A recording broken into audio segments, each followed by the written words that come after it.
Cost, देखो cost का मतलब होता है कितने अमाउंट पे मैंने सामान खरीदा, और कॉस्ट के अंदर सामान खरीदने की कॉस्ट भी आएगी, उसका ट्रांसपोर्टेशन भी आएगा, और उसका इंस्टॉलेशन एक्सपेंडिचर भी आएगा। एग्जांपल बताता हूं, सपोज करो कि मैंने एक एसी खरीदा, दुकान पे गया, मैंने कहा बड़ी गर्मी आ रही है, एक एसी खरीदते हैं, और मैंने 45,000 का एसी था, ठीक है ना, आफ्टर ऑल द डिस्काउंट 45,000 रुपए का डिस्काउंट मतलब लगाने के बाद 45,000 रुपए का एसी पड़ा। ओके, मैंने एसी खरीद लिया। कितने खरीदा? मैंने खरीदा 45 का। अब उसके बाद मैंने कहा एक काम करो, ये जो एसी जो मैंने खरीदा है वो दुकान पे, मेरी दुकान तो मेरी फैक्ट्री पे तो लाएगा, और या मैं दुकान से मैंने एसी खरीद के ले आया, तो वो दुकान जो जहाँ से मैंने खरीदा वो मेरे फैक्ट्री तक, मेरे ऑफिस तक तो लाएगा। सपोज करो वो ट्रक में लाया, ऑटो में लाया, ट्रेन में लाया, जैसे भी लाया, मुझे उसने 1,000 रुपये ट्रांसपोर्टेशन चार्जेस पे कर दिए। मुझे पे करने 1,000 रुपये, उसने फ्री में नहीं दिया मुझे। 45,000 रुपये एसी, उसने कहा सर आपका 1,000 रुपये खर्चा लगेगा ट्रांसपोर्टेशन का। मैंने कहा कोई प्रॉब्लम नहीं है, 1,000 रुपये मैं पे कर दूंगा ऑटो वाले को। तो यहां पे 45,000 का एसी पड़ा, ट्रांसपोर्टेशन जो कॉस्ट जो मुझे लगी एसी खरीदने में 1,000 रुपए, वो भी मैं एसी में ऐड करूंगा। मतलब 45 का एसी नहीं पड़ा, ट्रांसपोर्टेशन मिला के 45 प्लस 1,000, 46,000 रुपीज पड़ गया। अच्छा एक बात बताओ, एसी में अपने शॉप पे लाऊंगा या ऑफिस में लाऊंगा तो क्या वो काम करने लग जाएगा अपना आप? नहीं, मुझे टेक्नीशियन बुलाना पड़ेगा एसी इंस्टॉल्ड करने के लिए। तो यहां पे मैंने जो एसी इंस्टॉल करता है उसने कहा सर 4,000 रुपए लगेंगे एसी लगाने के। मैंने कहा 4,000 रुपए लगा भाई लगा। तो अब यहां पे 4,000 रुपए जो एसी का जो इंस्टॉलेशन खर्चा है वो भी मैं एसी के अंदर दिखाऊंगा। तो मेरा एसी 45 का नहीं पड़ा, 45,000 मैंने ऑटो वाले को पे किए 1,000 रुपए प्लस 4,000 रुपए मैंने पे किए, तो टोटल मेरा जो खर्चा पड़ा 50,000 रुपीज। सर कैसे मालूम चलेगा कि हम कौन सा एक्सपेंडिचर इंक्लूड करें और कौन सा एक्सपेंडिचर इंक्लूड नहीं करें? बड़ा सिंपल सा कंसेप्ट है। देखो, जब तक वो एसेट यूजेबल कंडीशन में नहीं आता, मतलब अगर मेरा कोई एसेट यूजेबल कंडीशन में नहीं होता तब तक उसके सारे खर्चे वो एसेट में जाएंगे। तो जब तक एसी यूजेबल कंडीशन में, मतलब जब तक एसी चलने नहीं लग जाता, तो एसी चलने के लिए मुझे एसी खरीदना पड़ेगा, ट्रांसपोर्ट कराना पड़ेगा और उसको इंस्टॉल करना पड़ेगा, तभी तो ठंडी ठंडी हवा फेंकेगा। तो यहां पे यूजेबल कंडीशन लाने में मेरे को लग गए टोटल 5,000 एक्स्ट्रा। तो टोटल जो मैं एसी रिकॉर्ड करूंगा कि मैंने एसी कितने का खरीदा, मैंने एसी खरीदा 50,000 रुपए का। मैंने कितने खरीदा? 50,000 रुपीज का मैंने क्या खरीदा?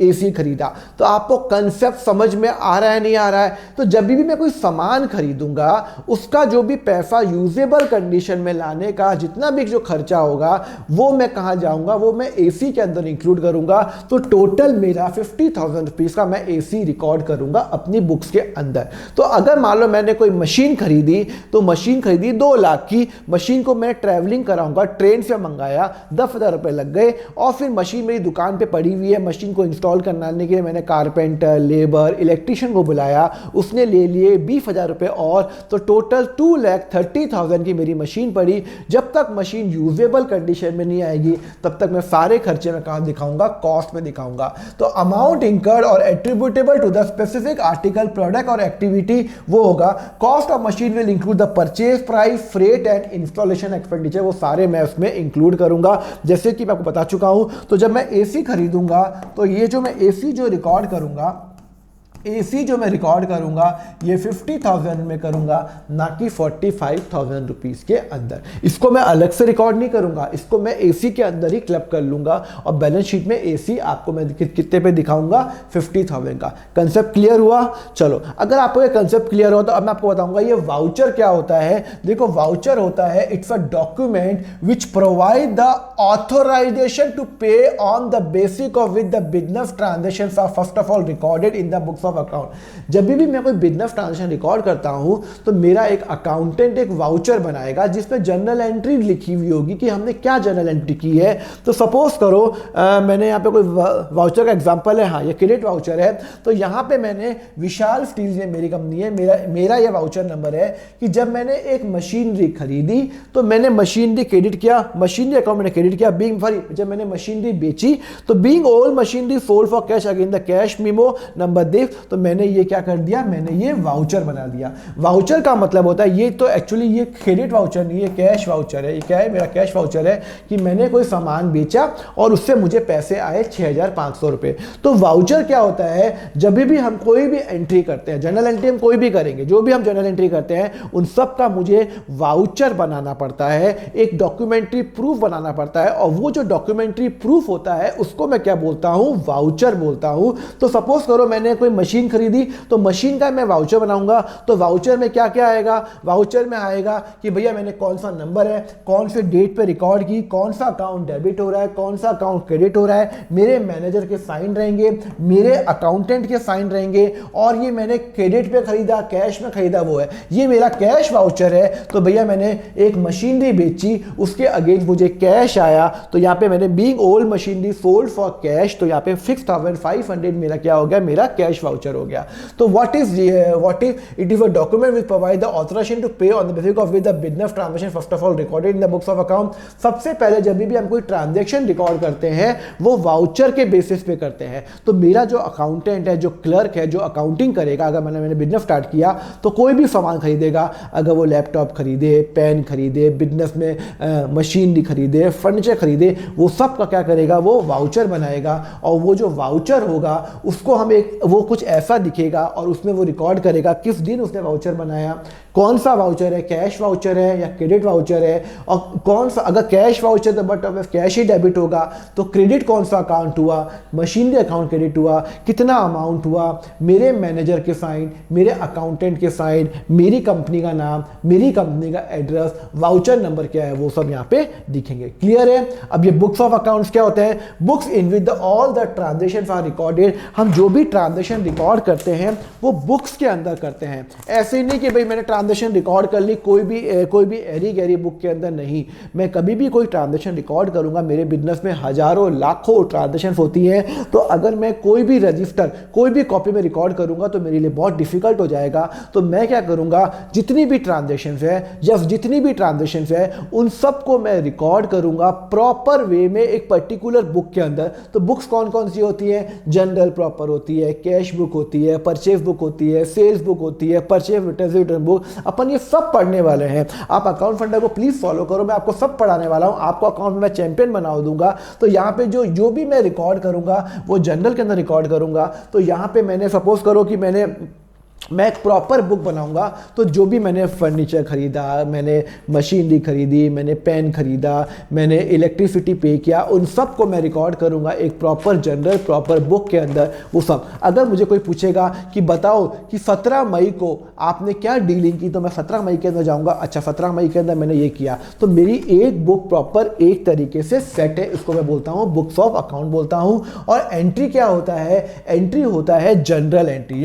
ये आपकी जनरल एंट्री है। अभी आपको इसके अंदर नहीं पढ़ना कि वो डेबिट होगा क्रेडिट होगा क्या होगा, पर जनरल एंट्री कैसे दिखती है, यहाँ पे डेट होता है, यहाँ पे कौन सा अकाउंट डेबिट होगा, कौन सा अकाउंट क्रेडिट होगा, ये सब क्या होता है, मेरा एंट्री बताती है कि ये अकाउंट डेबिट हो रहा है, ये अकाउंट क्रेडिट हो रहा है। तो जनरल एंट्री के लिए हमें क्या होगा, what is general entry, when the transaction is recorded in the books of account it is called the entry, और वो जनरल एंट्री होती है। और जनरल एंट्री का फॉर्मेट क्या होता है, देखो सबसे पहले तो आपका डेट आएगा, अभी आपको जब मैंने आपको जनरल एंट्री बताऊंगा तो आपको जाएगा, फिर आएगा एलएफ आएगा, लेजर फोलियो, फिर आएगा डेबिट आएगा, और फिर आएगा आपका क्रेडिट आएगा। क्लियर है। और यहाँ पे मेरी एंट्री हो जाएगी, जैसे मैंने फर्नीचर खरीदा और मैंने कैश पे किया, मैंने कितने का फर्नीचर खरीदा, 50,000 का, तो 50,000 का डेबिट और 50,000 का क्रेडिट। और यहाँ पे नरेशन आ जाएगा बीइंग फर्नीचर परचेज, मैंने फर्नीचर परचेज किया। कब परचेज किया?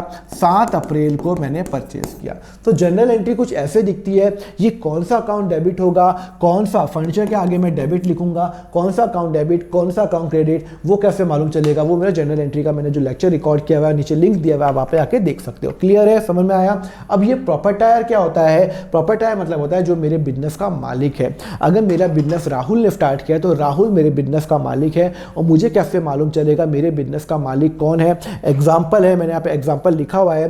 सपोज करो राहुल है, उसने 5 लाख रुपए बिजनेस में लगाए, रिलायबल पेन लिमिटेड एक बिजनेस चालू किया। अब रिलायबल पेन लिमिटेड को सपोज करो कल फायदा होता है 10 लाख का, तो पूरे के पूरे 10 लाख किसके? फ्यूचर में इसके। कल रिलायबल पेन लिमिटेड को नुकसान होता है 2 लाख का, पूरा का पूरा नुकसान कौन भरेगा? राहुल भरेगा। मतलब अगर बिजनेस को फायदा या बिजनेस को नुकसान जिस आदमी को मिलता है या जिस पर्सन को मिलता है उसको मैं बोलता हूं प्रॉपर्टायर, या जिसको मैं बोलता हूं ओनर, मालिक। मालिक को क्या बोलता हूं मैं? ओनर। और क्या बोलता हूं? प्रॉपर्टायर बोलता हूं। तो what is proprietor? It is a person who make the investment and bear all the risk associated with the business is called the proprietor, और वो मेरा ओनर होता है। तो आप प्लीज आप ध्यान रखना कि प्रॉपर्टायर वो होता है जो मेरा मालिक होता है। अगर सपोज करो कि मैं इसी एग्जांपल के लिए मैं आपको और एग्जांपल बताता हूं। सपोज करो कि मुझे और 3 लाख रुपए की रिक्वायरमेंट आ गई, और 3 लाख रुपए की रिक्वायरमेंट आ गई, और मैंने सपोज करो मैंने मयंक से पैसे ले लिए, तो अब मेरे पास टोटल 8 लाख रुपए हो गए। 8 लाख हो गए भाई। रिलायबल पेन लिमिटेड के पास 8 लाख रुपए आ गए, 5 लाख मालिक ने दिए, 3 लाख मुझे उधार मयंक ने दिए। अब ये जो मयंक है ना, ये मेरा प्रॉपर्टायर नहीं है। पर क्यों? कैसे मालूम चलेगा? देखो, अगर जिसका फायदा जिसका नुकसान, फायदा किसका? अगर इसको फायदा हुआ 10 लाख का, किसका? इसको नुकसान हुआ 2 लाख का, किसका? इसको क्या मिलेगा? इसको कुछ नहीं, इसको तो सिर्फ ये पैसा वापस चाहिए। इसको नहीं मालूम, इसको और किसी से कुछ मतलब नहीं है। इसको सिर्फ अपने 3 लाख रुपए से मतलब है, या उस पर इंटरेस्ट से मतलब है। बिजनेस को फायदा हो नुकसान हो उसको कोई मतलब नहीं है। फायदा नुकसान हमेशा मालिक का होता है। क्लियर है? तो वो हमारा हो जाता है प्रॉपर्टायर हो जाता है। अरे लाइक करो, भूल जाते हो लाइक करना। ये बैड डेट क्या होता है? बैड डेट का मतलब होता है वो वाला अमाउंट जो मैंने सामान बेचा। एग्जाम्पल लिखा हुआ है क्या मैंने यहाँ पे? एग्जाम्पल, हाँ, मैंने एक रिलायबल पहले में मैंने 1 लाख का सामान बेचा 15 जुलाई को, और 70,000 अमित ने मुझे पे कर दिए। तो 30,000 रुपये मुझे उससे लेने बाकी है। 30,000 रुपीज़ मुझे अमित से लेने बाकी है। तो अब वो जो अमित से जो मुझे लेने बाकी है वो मेरी बुक्स में कहाँ पे आएगा? वो डेटर में आएगा। जब भी मैं कोई सामान बेचता हूँ उससे मुझे पैसे आने बाकी है, तो वो मेरा क्या हो जाता है? डेटर कहलाता है। तो 30,000 रुपये मुझे उससे लेने बाकी है। अब हुआ क्या, बहुत दिन हो गए, मैंने कब सामान बेचा? 2021 को बेचा। तो 2022 के अंदर जब मेरा बैलेंस शीट बनेगी मुझे 30,000 रुपये लेने हैं। अब बहुत साल बीत गए, मतलब 1 साल हो गया, 2 साल हो गया, 3 साल हो गया। मैंने अमित को कॉल करा, भाई तू पैसा क्यों नहीं दे रहा? अमित ने कहा मेरे पास पैसे, मैं वो फोन ही नहीं उठा रहा। भाई साहब फोन ही भाग गया, दुबई अमेरिका भाग गया। अब बताओ मेरे पैसे आने वाले नहीं आने वाले? फ्यूचर नहीं आने वाले। अभी मुझे देखो हुआ क्या कि मुझे लेने भाई साहब जी से 30,000 रुपये। कितने ले रहे हैं? 30,000 रुपये। अब मैंने 2 महीने वेट किया, 12 महीने वेट किया, साल भर और निकल गया, 2 साल निकल गए। अब मुझे मालूम चल गया कि भाई साहब जी का पेमेंट नहीं आएगा। अकाउंटिंग जब मैं बनाता हूं तो ऐसे नहीं कि भाई मैं तो 100 साल तक वेट करूंगा, नहीं। अगर मुझे मालूम चल गया कि भाई अब उसका पेमेंट पैसा नहीं आने वाला, अमित तो मेरे पैसे लेके भाग गया, I will not get a 0 रुपये, अब कुछ नहीं मिलने वाला, तो ये जो 30,000 रुपये है ये मेरा बैलेंस शीट के अंदर अब नहीं आएगा। इसको मैं अल्टीमेटली क्या करूंगा? मैं क्या दिखा दूंगा? मैं सपोज करो कि ये 2024 के अंदर जो मेरा जो डेटर है उसको मैं दिखा दूंगा 0। क्योंकि मैं क्यों दिखाऊंगा? अब मैं अपने बुक्स में अमित को 0 कर दूंगा, और उसको मैं कहां लेके चले जाऊंगा? मेरा बैड डेप हो गया, मेरा खर्चा हो गया, 30,000 रुपये क्या हो गया? मेरा खर्चा हो गया। मतलब मैंने 1 लाख का सामान बेचा था, 70 उसने पे कर दिए, 30 उसने पे नहीं किए। तो मैंने पहले साल तो यहाँ पे डेटर दिखाया। दूसरे साल फिर मैंने डेटर दिखाया कि भाई काश कि वो मुझे पे कर लेगा, 30,000 रुपये मुझे पे कर लेगा। फिर तीसरे साल मेरा ना सब्र टूट गया। अब मुझे मालूम चल गया कि भाई साहब जी का पेमेंट नहीं आने वाला, तो उसको मैं कहाँ दिखाऊंगा? अब मैं बैलेंस शीट में डाटा नहीं दिखाऊंगा। As per the conservative concept, आपको बता चुका हूँ कंजर्वेटिव कंसेप्ट का मतलब होता है एक्सपेक्टेड लॉस रिकॉग्नाइज कर लो, आपको लग गया ना नहीं आने वाला, इसको जीरो कर लो, और अल्टीमेटली वो कहाँ पे चले जाएगा? 30,000 रुपये मेरा कहाँ चले जाएगा? प्रॉफिट एंड लॉस में मेरा चले जाएगा, बैड डेट के अंदर चले जाएगा। क्लियर है? हेलो स्टूडेंट, बहुत बच्चों की डिमांड आती है कि सर हमें आपसे सीए फाउंडेशन का अकाउंट्स पढ़ना है। तो आपके लिए गुड न्यूज़, मेरा सीए फाउंडेशन का बैच चल रहा है। अभी तो वो बैच फुल हो गया, नेक्स्ट बैच बहुत जल्दी स्टार्ट होने वाला है। अगर आपको वो ज्वाइन करना है, नॉर्मली उस बैच में मेरी वेट लिस्ट रहती है, तो आप नीचे गूगल फॉर्म का लिंक है नीचे डिस्क्रिप्शन पे, उसको भरिए। जैसे आप गूगल फॉर्म का लिंक भरेंगे, जैसे मेरा नेक्स्ट बैच ओपन होगा, मेरी टीम आपको कॉल या व्हाट्सएप करेगी।